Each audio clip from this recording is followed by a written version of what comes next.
sama rasa macam kat kedai. So macam benda tu dah menjimatkan.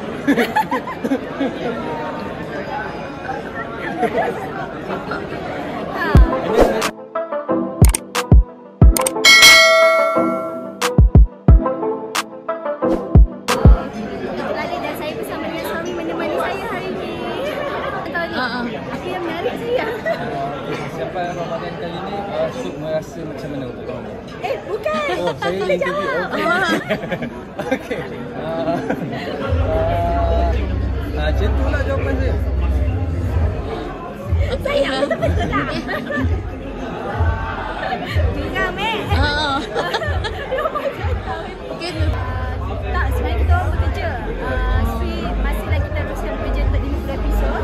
Dan Adam pula dia tengah buat view 15 episod. Jadi Ramadan tahun ni sebenarnya kita orang bekerja sambil menyambut Ramadan lah. Maknanya kita nak kata jumpa selalu pun tak juga, sebab masing-masing ada kerjaya masing-masing. Dan cuma kami cubalah cari masa yang sesuai. Maknanya kalau anda kata Adam habis awal, kita orang akan pergi tarawih sama-sama. Kalau saya habis awal, kita akan pergi tarawih sama-sama.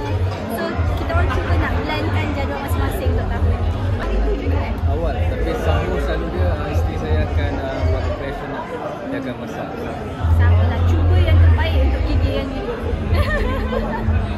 Suami saya pun jadi sebangun pagi juga. So memang kalau saya terlambat sikit dia akan bangun saya untuk prepare. So orang kata we work on this together lah untuk menjayakan. Raya tahun ni kita sangat sederhana kan? Dia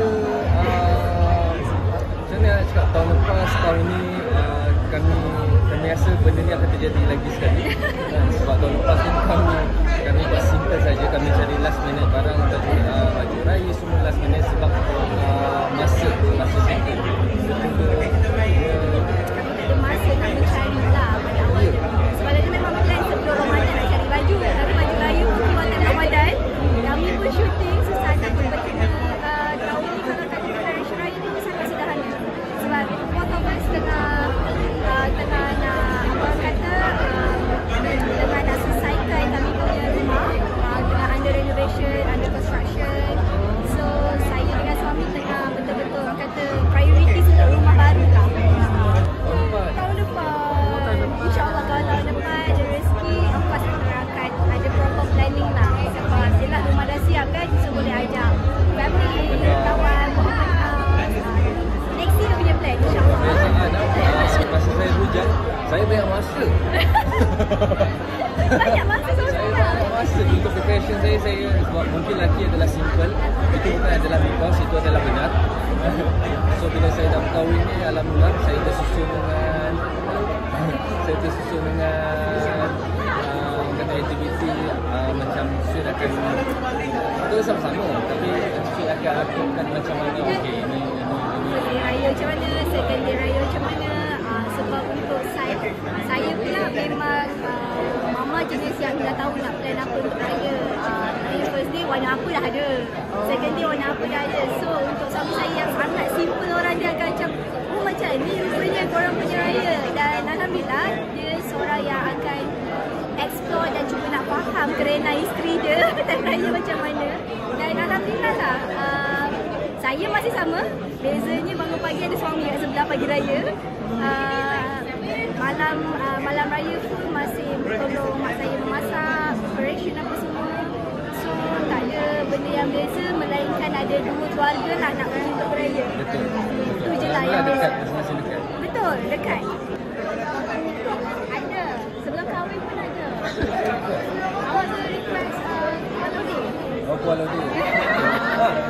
So kena masak kuah lodeh. Yang suka sedap. Sama rasa macam kat kedai. So macam benda tu dah menjimatkan.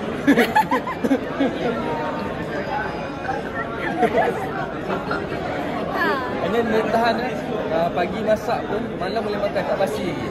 Bukan sebab kuah lodeh tu bukan kuah lodeh kita bermain dengan santan. So bermain dengan santan benda tu dia sangat berhati-hati lah. Tapi saya emes yang Syed memang pandai masak. Nampak dia orang kata selebriti lah ni lah. Tapi dia pandai masak. Saya bukan puji sebab saya suami dia, tak. Dia memang dia kena saya. Maksud saya nak masak. So saya nak tukar masak memang benda ni orang kata bukan nak kata macam tak, cuma itu kata biasa. Kalau dulu masa zaman saya bujang, saya tak tolong. Oh, kena dengan mak saya. Tak ada istilah kau lelaki, aku perempuan. Okey, perempuan kena masuk dapur, lelaki tak payah masuk dapur. Tak ada istilah tu dalam family saya. Semua kena buat. Masuk rumah, masak, tolong buat barang murah. Time raya walaupun saya bekerja, dia pun bekerja juga kat rumah. Bertukar juga. Dia selalunya Adam dia akan on standby. Macam ada benda nak minta beli kat luar ke apa, ada barang tak simpan nak beli ke, lemang ke apa semua, dia akan terus cakap, okey ada apa lagi tak? Ada apa lagi tak? Ada apa lagi tak? Nak saya tolong apa? Nak saya tolong apa? So, dia sangat efektif ya untuk jadi saya punya orang kanan time raya. Bagi saya motor. Bagi saya motor senang, saya nak pergi semua mana. Jangan bagi kereta susah. Macam biasa. Raya pertama akan raya kat sini. And then raya kedua, rasanya kami akan balik ke Murong. Kampung belah saya. Sebab Adam punya family semua dekat KL. Alhamdulillah. Makan 14 jam. Kalau tak di Kelantan kita. Rezeki lah, rezeki. Selalu kan orang kan memang okey, hari pertama kena belah mak, hari kedua belah mentua semua. Tapi kami hari pertama tu dua-dua belah kami boleh pergi sebab sangat dekat. Kuih masa awal-awal tu ada lah. Sebab pagi raya selalunya dia dengan family dia, saya dengan family saya. So pagi raya tu nak decide ke mana dulu